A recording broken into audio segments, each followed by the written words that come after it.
प्रशासन पर और यहाँ की सरकार पर मेरा सवाल है कि जो मेरे ऊपर लाठी बरसाया गया, यह कहीं न कहीं अगवा सरकार जो कहती है ये हम झारखंडियों का सरकार बनाए हैं, अगवा सरकार कहती है, ये अगवा सरकार पर न्याय पर भरोसा रखने वाले झारखंडियों पर प्रहार। कितना चोट आया देवेंद्र जी? देखिए कई जगह चोट पड़ा है। चोट आप लोग कैमरा में देखे होंगे, बहुत गंभीर चोट है।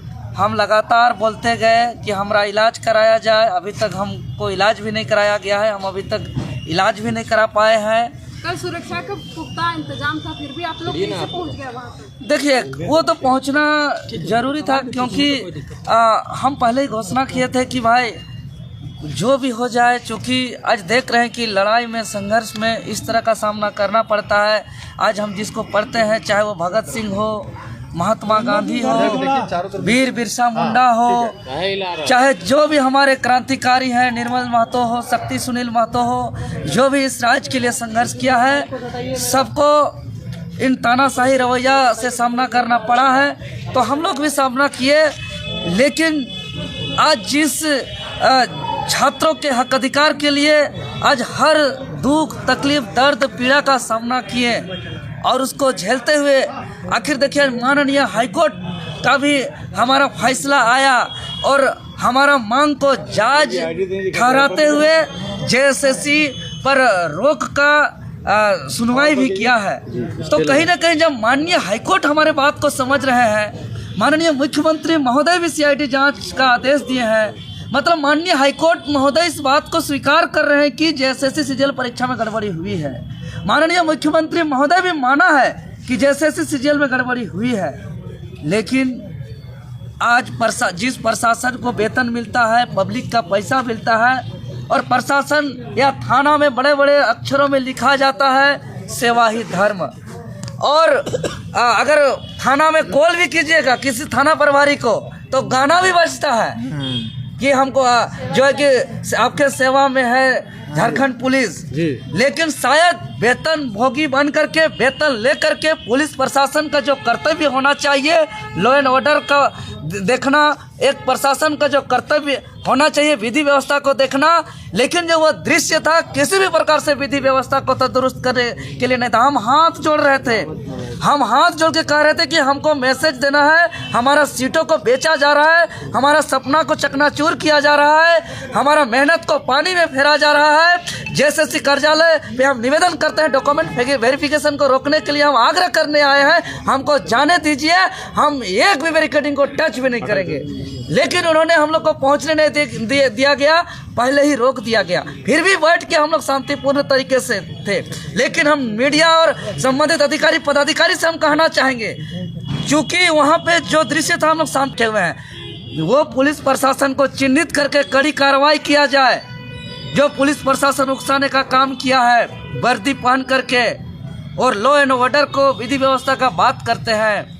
देवेंद्र दा, अभी आपके जो है अधिवक्ता है लोअर कोर्ट में, उनसे मेरी बात हुई, उन्होंने ये कहा कि देवेंद्र नाथ महतो को जो है जेल हो सकता है, वो जेल चला जाएंगे शाम तक। लेकिन शाम को ऐसी खबरें मिली कि नहीं, आपको जो रिलीज किया जा रहा है कोतवाली थाना से, ऐसा क्यों? देखिए ये चीज़ जो मेरे साथ ड्यूटी में अधिकारी थे, पदाधिकारी थे, उनको भी समझ में नहीं आया।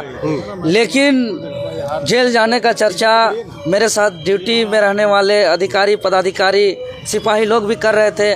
चाहे वो थाना नामकुम थाना की बात हो, जगन्नाथपुर थाना की बात हो, चाहे कोतवाली थाना की बात हो, हर थाना में इस तरीके का चर्चा चल रहा था कि देवेंद्र नाथ महतो को चालान कर दिया गया, उनको हटवार जेल फॉरवर्ड कर दिया गया है। आपके वकील साहब बोल रहे थे कि नहीं, शाम तक उनको जो है अभी कोर्ट में पेश किया जाएगा, उसके बाद हटवार जेल भेजा। नहीं, यही बात हमको पेशी करने के लिए हमको बोला भी गया था जगन्नाथ थाना के से लाते समय कि आपको मेडिकल करा करके कोर्ट में पेशी करके आपको हटवार जेल भेज दिया जाएगा, इस तरीके की बातें था।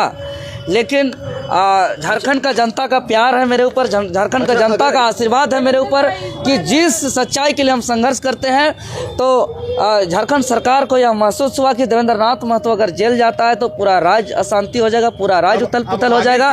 यह दबाव का अंदेशा सरकार को था, और चूंकि हम सच्चाई के लिए संघर्ष करते हैं, सच्चाई के साथ हम हमेशा सामना किए, लाठी खाए अपने बदन पर, और जेल भी जाने के लिए हम तैयार थे।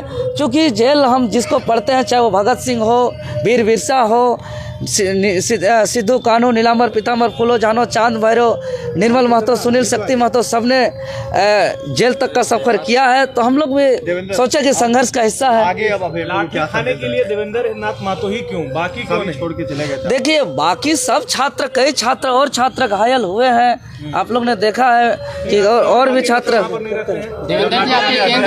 आपके केंद्रीय अध्यक्ष नहीं रहते हैं। मैं लगातार इस बात को बोलते आया हूँ, आपसे कहते आया हूँ कि आप ही लाठी खाते हैं, चाहे इससे पहले की बात करें या जो आपका जो सहायक पुलिस का जो आंदोलन था उसमें भी लाठी खाए थे। आपके केंद्रीय अध्यक्ष नहीं आते हैं। देखिए बात समझिए, मैं राजधानी रांची में रहता हूँ, मेरा संसदीय क्षेत्र रांची लोकसभा है, बगल में रांची जिला में ही विधानसभा क्षेत्र सिल्ली है और सबसे ज़्यादा इस क्षेत्र में होने वाले आंदोलन को लीड करता हूं। तो जाहिर सा बात है कि अपना क्षेत्र का आंदोलन होता है तो मुझे आगे रह के नेतृत्व करना मेरा दायित्व है, मेरा कर्तव्य है, उसका पालन करता हूं। एक यूट्यूबर को भी हिरासत में लिया गया था। देवेंद्र जी, आपके साथ कितनों को छोड़ा गया? जी कल ही हमको अलग किया गया है और लोगों से अलग किया गया था। जी कल ही से हम वहाँ से अलग हैं। वहाँ मुश्किल से हम 1 से 1.5 घंटा थे, उसके बाद हमको पार्किंग में रखा गया अलग अलग जगह। कुछ देर तो हमको जिला स्कूल के पीछे मैदान में भी रखा गया। अच्छा, मतलब कि थाना में पार्किंग में स्कूल का मैदान में अलग अलग जगह हमको रखा गया। देवेंद्र जी, लाठियां खानी पड़ेगी इस तरह से आप लोगों को? जी आज हम भी यही दुर्भाग्य से हमको यह कहना पड़ रहा है कि 24 साल के झारखंड में अगुआ सरकार भी लगातार दूसरी बार बनी है जो खुद को, लेकिन आज बड़ा दुर्भाग्यपूर्ण कहना पड़ रहा है कि अगुआ सरकार कहने में और लिखने में जितना पोस्टर में खर्च किया जा रहा है, जितना पेपरबाजी किया जा रहा है, जितना मीडियाबाजी किया जा रहा है, वाकई में शासन अगुआ